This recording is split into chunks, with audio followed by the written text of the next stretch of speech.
आज हम तेघड़ा विधानसभा के क्षेत्र में हैं और समता पार्टी का कार्यालय है 0 माइल के पास।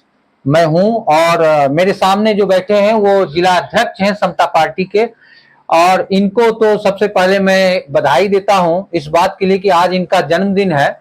और दूसरी बात ये कि ये समता पार्टी के जिला अध्यक्ष भी हैं, पिछले कई महीनों से काफी सक्रियता के साथ काम कर रहे हैं। इसके लिए आपको मैं स्वागत करता हूं आपका।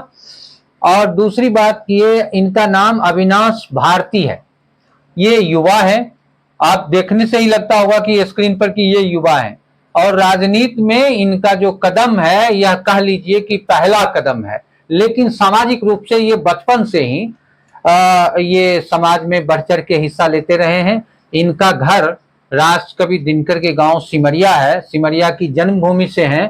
तो अविनाश जी, आपका बहुत बहुत स्वागत है हमारे चैनल पर कि आप आए हैं। और दूसरी बात, सबसे बड़ी बधाई इस बात की कि आज जो टिकट की मारामारी है उसमें ये कल रात ही टिकट लेकर के आ गए हैं। और आप समता पार्टी के जिला अध्यक्ष हैं, तो सबसे पहले तो ये बताइए कि समता पार्टी इस जिले में जो 7 विधानसभा है उसमें किन किन सीट पर लड़ रही है? सबसे पहले तो मैं प्रिंट मीडिया और आप सभी को नमस्कार करता हूं। समता पार्टी जो है बेगूसराय के 7 विधानसभा क्षेत्र में 4 विधानसभा क्षेत्र में अपना कैंडिडेट उतारी है। किसी से गठबंधन भी आपकी पार्टी का है या ऐसे ही? किसी से गठबंधन नहीं है। अच्छा अच्छा, तो ये तो जवाहर साहब की पार्टी है, बहुत पहले पुरानी पार्टी रही है, माननीय नीतीश कुमार भी इसके रहे हैं। आप तो पुरानी पार्टी के नए अध्यक्ष बने हैं, तो इसमें आपको क्या लगता है कि ये 4 विधानसभा में क्या जनता आपको जनादेश देगी? क्या वो अवश्य देगी जनता जनादेश। तो अब ये बताइए कि तेघड़ा विधानसभा में सबसे बड़ी समस्या क्या लगती है आपको कि आजादी के बाद से अब तक कौन सा काम नहीं हुआ जो समता पार्टी करेगी? तेघड़ा विधानसभा में जो है आजादी के बाद सबसे प्रमुख समस्या है कटाव और विस्थापन। अच्छा, जिस पर अभी तक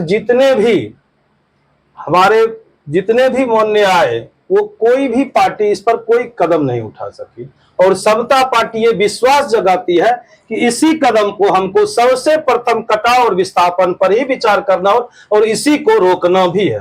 देखिए, दोनों दल महागठबंधन के भी उम्मीदवार यहाँ जीते हैं, पिछली बार जीते हैं। उससे पहले एनडीए के भी उम्मीदवार थे, यहाँ भाजपा के कैंडिडेट थे ललन कुमार जी जो विधायक हुआ करते थे। उसके बाद वीरेंद्र जी आए, वीरेंद्र को महतो जी के बाद फिर जो है रामरतन सिंह है जो कि सीपीआई से हैं। तो इन तीनों का आपको कार्यकाल कैसा लग रहा है कि मतलब ये लोग काम ही नहीं किए हैं अभी तक, या कुछ किए हैं और कुछ बाकी है? देखिए, सबसे पहले तो जब से चुनाव हुआ है तेघड़ा विधानसभा सबसे पिछड़ा। इस चुनाव के मध्य में क्या, जब से चुनाव की स्थिति शुरू हुई है लोकतंत्र की स्थिति में तेघड़ा विधानसभा सब दिन पीछे रहा है। यानी आपका कहना है कि महागठबंधन हो या फिर एनडीए के उम्मीदवार हैं, जितने भी विधायक बने हैं वो सब के सब जनता को अभी तक ठगते आए हैं। अभी तक तेघड़ा विधानसभा में सिर्फ जनता को ठगना ही यहाँ का विधायक का मेन काम है, बस यही किया है और कुछ नहीं। तो आप क्या करेंगे? पार्टी अगर मान लीजिए कि जनता आपको जनादेश देती है तो आप क्या करेंगे जनता के लिए? कौन सा पहला काम करेंगे? मैं जनता के बीच में रह के सबसे पहला काम करूंगा, मेरे तेघड़ा में कटाव और विस्थापन जो है उसको मुक्त करना है। और उसके बाद जो है तेघड़ा एक कृषि प्रधान क्षेत्र है, मुझे कृषि को सुसज्जित और सही ढंग से हर पंचायत में हर तरीके से हर कानून के तरफ से हमको सुविधा देना है। और मैं तेघड़ा के बीच में ही रहकर इसका काम जैसे आपने यहाँ जो केंद्र सरकार है, जो माननीय मोदी जी हैं, वो तो किसानों के लिए कहते हैं कि हम दुगुनी आय की बात करते हैं, तो फिर आप क्या करेंगे? कुछ नई तकनीक लाएंगे यहाँ पर या फिर उसी तरह से आप भी करेंगे? देखिए, किसानों के लिए मोदी जी का कहना है दोगुनी आय करते हैं, मगर किसानों तक हो नहीं पाता है। अच्छा, ये बीच का मीडिया स्तर जो होता है ना उस तरह होता है। अच्छा, मगर मेरा उद्देश्य, मैं अपना पर्सनल उद्देश्य रखा हूं, मुझे किसानों को पर्सनल दोगुना आय देना है। अच्छा, उसके लिए मैं हर संभव हर पंचायत में अपने सरकार से आह्वान करके एक कोल्ड स्टोर का निर्माण करूंगा। और उसमें जो अभी तेघड़ा में ज्यादातर सब्जी उपजता है गेहूं होता है तो उसको कोल्ड स्टोर में भंडारण करके और उसको उचित मूल्य में किसानों के द्वारा बेचा जाए, जिससे किसान को लाभ हो और किसान को डायरेक्ट उससे प्रॉफिट मिले। तो ये किसानों के लिए आपके पास बहुत ही सुनहरा भविष्य देख रहे हैं, उसके लिए बहुत बड़ा ड्रीम प्रोजेक्ट आपके पास है।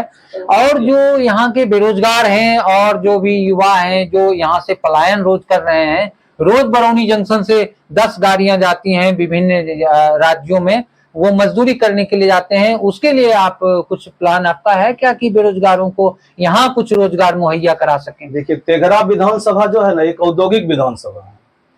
आप गौर कीजिएगा तो यहाँ HURL, NTPC, बरौनी में पेप्सी, कोको कोला, अनेक प्रकार की कंपनियां, मगर सरकार द्वारा जो है ना तेघरा विधानसभा को उपेक्षित किया जाता है।